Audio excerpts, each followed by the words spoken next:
And the good times continue on Smoking with the Blend inside the posh Davidoff of Geneva Lounge, inside the Seminole Hard Rock Hotel and Casino, inside the Guitar Hotel. And look who have I found. Speaking of rock stars, look who I found. It's Michael Brown, the hat ambassador on Instagram. What's going on, my friend? Thank you, Jim. I appreciate it, man. It's a pleasure. Most definitely grateful to be here. Yes. Listen, I am a big fan of yours. Okay, Thank you. Certified cigar sommelier. Yes. Woo. Professional hatter and author. What do you do? Do you just hang upside down at night and just recharge? What do you get all this time? And by the way, a icon in the fashion business. Thank you so much. Goodness. I appreciate it, man. I got to tell you, I mean, I got a lot going on, but I manage it. You know what I mean? It's fun to do what you love, right? You know, and so when you're passionate about things, you have all the fun doing it. You know, all the time it takes to put into all the things I've got going on. It's fun to me. I mean, it's a passion. It's a love of mine. All right, so it's a very fashionable onion that we're going to peel off the layers on. So let's start with the hat. Okay. Now, I am a ginormous head human being, okay? I walk into a room, my head is in before the rest of my body. So I don't know if hats would look on me. What could you do for this melon over here? Hats would look great on you. And anybody can wear a hat that wants to wear a hat. But the main thing about wearing a hat is being confident in wearing that hat. Mm-hmm. So if you're confident about it, you can always pull it off. There is a hat for you out there. I mean, 7 5/8.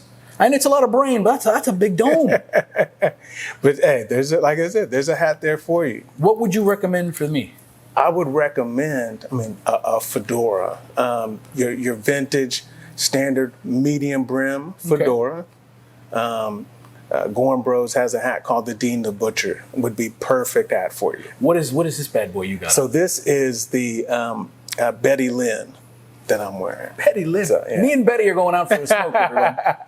One of my favorite hats. I mean, of all the hats I have, I've had over 80 hats. Wow. So I have a very impressive collection, I would say, and this is one of my favorite hats. Okay, so we've got the hat part. Yeah. Now comes the cigar, and this is the question that I ask everyone because I think it's the most fascinating answer when you deal with folks, brothers and sisters of the leaf. Sure.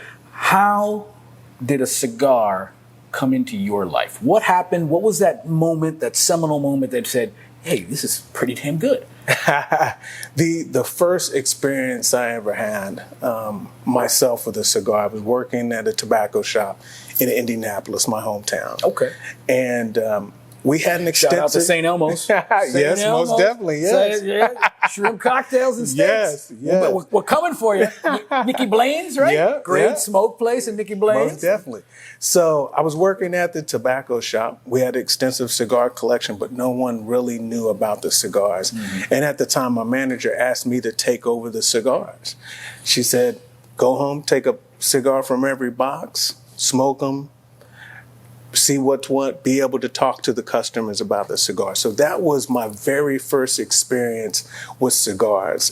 And from there, kind of grew. There was a period of time after that I hadn't smoked cigars. So when I moved to Miami from Indianapolis, was a perfect opportunity if you need a realtor, we know to get into cigars. Yes, yes.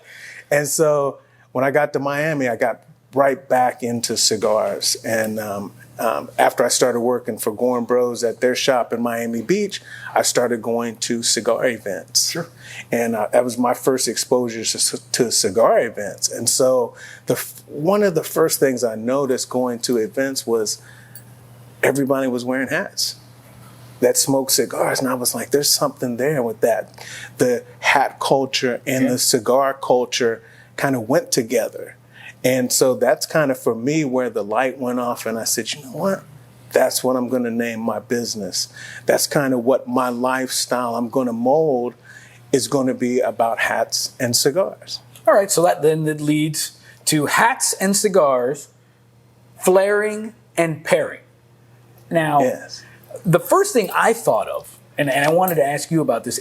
Can you pair a hat and a cigar? Like, okay, I'm going to smoke, like I'm smoking an Oliva, Serie G today. Yes. What hat would go with that? Like, what are you smoking? I'm smoking the Avo 2021. Okay. Funny you asked the question because I kind of think about that, and I'm saying, you know, particularly today I have the kind of orangish brownish tint to the hat, the orange. I'm pairing with the blazer, and also the orange in the band of the Avo 2021. So in a way, yes, it all pairs together. For you, my friend, I would say a natural colored Panama. Perfect with what you're wearing. Most definitely perfect with the Oliva. Olivas are always nice, especially earlier in the day with a cup of coffee. Oh yeah. So I could see that totally. So you see, a nice kind of a palish, whitish Panama. Yeah, most definitely. I could see that. Yeah. Because you know there is something to be said. There are some things that just, you know, a cigar, coffee, rum, and hat. They're like the cousins in the cigar family, and they all kind of go together. And it's such a great expression of style because I think, like, you walk into a room, I would imagine, Michael, and people just want to talk to you because they have it's a conversation starter. Most definitely, yeah, it is. I get a lot of that anytime I'm out places or. Because which is funny because you would think living in Miami, a lot of people would wear hats, but they really don't. And so I kind of stand out, of course, when I'm in a room because I have the hat. I definitely try and pair it well with the blazers and things like that to put the fashion in it too, as well as, you know, like the name of the book, Flaring and Pairing. I always like to flare my hats, which is adding the pins, the accessories, the feathers to the hat is flaring it. So, you know, that brings a little bit of my personality into the hats. You mentioned the pins. You do hat pins as well. Yes. I mean, it's a subtle. You have a pin. You have the two pins. You have the feathers there. Can you be too? Can you overflare?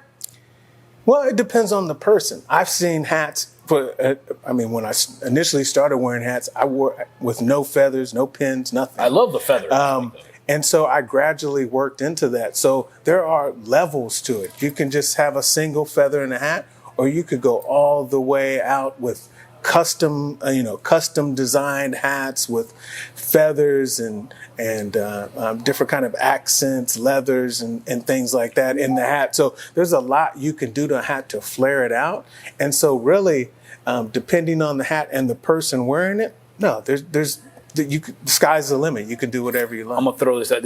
What's the wildest thing you've ever seen in a hat or a request when you're at the shop? You know, like I need this fountain of youth ostrich from the nano regions. I mean, what's the wildest thing you've ever seen in a hat? Wow. I mean, right now, customizing hats is real big in hat culture. So a lot of people are out there doing some great things, customizing hats. So when you get to something like that, you can do a lot. I know someone who's doing customizing now who's adding snakeskin to their hats. So things like that you wouldn't, you wouldn't see as the norm or you wouldn't normally see. Those things are kind of coming to the forefront right now in the hat culture. I love it. Now, what about the rain? Because I mean, you get some of these hats like the snakeskin and the wool. I would imagine like you can't get these things wet.